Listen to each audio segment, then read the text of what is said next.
Hello दोस्तों, मेरी नई कहानी में पुनः आप लोगों का स्वागत है। आज हम आपके लिए लेकर आए हैं भगवान राधा कृष्ण की प्रेम कहानी। आइए कहानी शुरू करते हैं। भगवान श्री कृष्ण और राधा जी की कहानी कौन नहीं जानता है।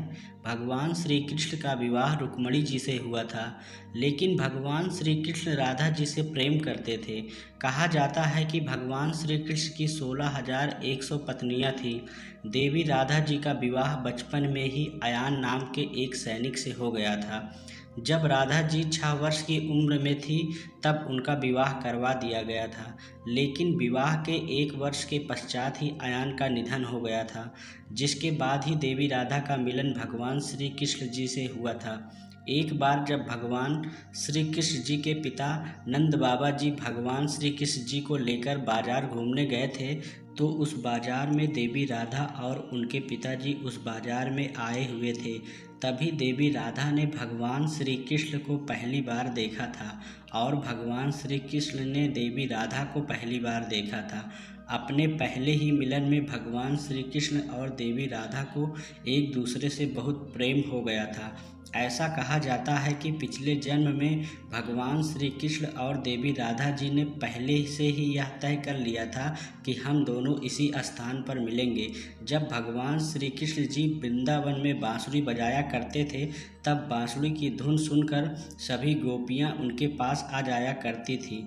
गोपियों के साथ साथ बांसुरी की धुन सुनकर देवी राधा जी भी वहां पर आती थी। भगवान श्री कृष्ण की बांसुरी की धुन में देवी राधा हो जाया करते थे और बांसुरी की धुन पर नृत्य करना शुरू कर देती थी। भगवान श्री कृष्ण की देवी राधा पर पूर्णतया मोहित थे और वह देवी राधा से विवाह करना चाहते थे, जिसके लिए भगवान श्री कृष्ण ने अपनी माता यशोदा जी से अपने और देवी राधा के विवाह के बारे में बात हुई थी। और भगवान श्री कृष्ण ने माता यशोदा से कहा था, मैं राधा से विवाह करना चाहता हूँ। जिसके बाद माता यशोदा ने देवी राधा से विवाह करने के लिए भगवान श्री कृष्ण को मना कर दिया था और उनसे कहा था कि तुम्हारा विवाह राधा से नहीं हो सकता, क्योंकि तेरी राधा तुमसे 6 साल बड़ी है और उनका विवाह पहले से ही हो चुका है।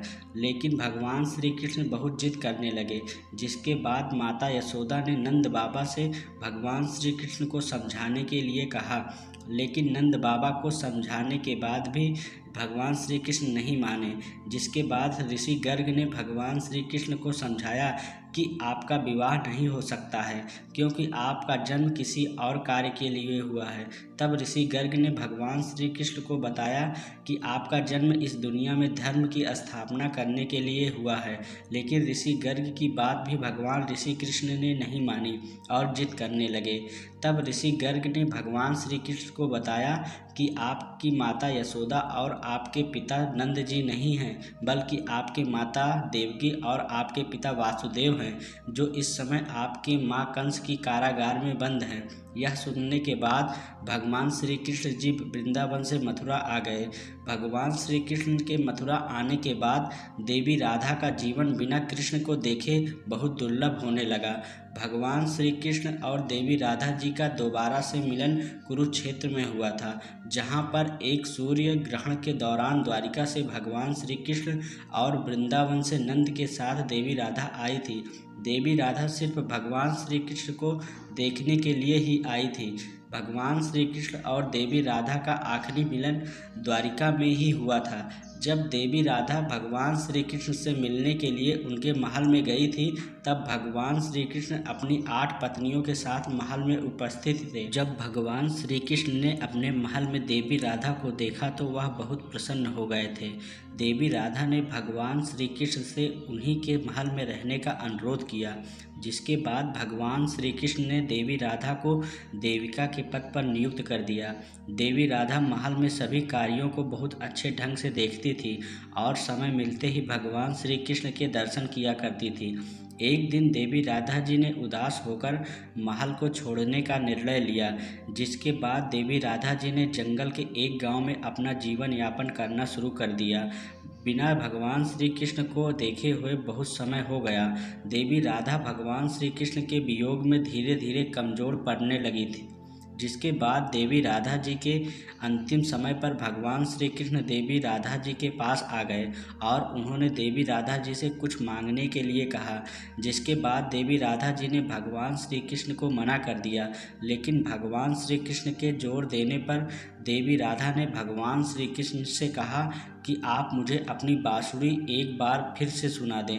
जिसके बाद भगवान श्री कृष्ण ने देवी राधा जी को दिन रात में बांसुरी सुनाना शुरू कर दिया और बांसुरी की धुन सुनते सुनते एक दिन देवी राधा जी ने अपने देह को त्याग दिया। एक दिन भगवान श्री कृष्ण जब अपनी पत्नी विरजा के साथ घूमने के लिए कहीं गए थे, तब देवी राधा वहां पर आ गई और भगवान श्री कृष्ण को ना देख वह विरजा से क्रोधित हो गई और वहां से चली गई।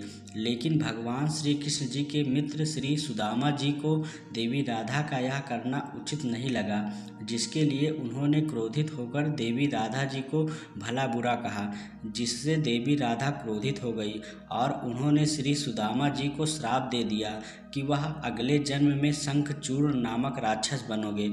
जिसके बाद श्री सुदामा जी ने भी क्रोधित होकर देवी राधा को यह श्राप दिया कि वह 100 सालों तक भगवान श्री कृष्ण के वियोग में रहेंगी। लेकिन भगवान श्री कृष्ण ने देवी राधा से कहा कि तुम्हारा जन्म मनुष्य रूप में होगा, तब मैं तुम्हारे साथ में ही रहूँगा।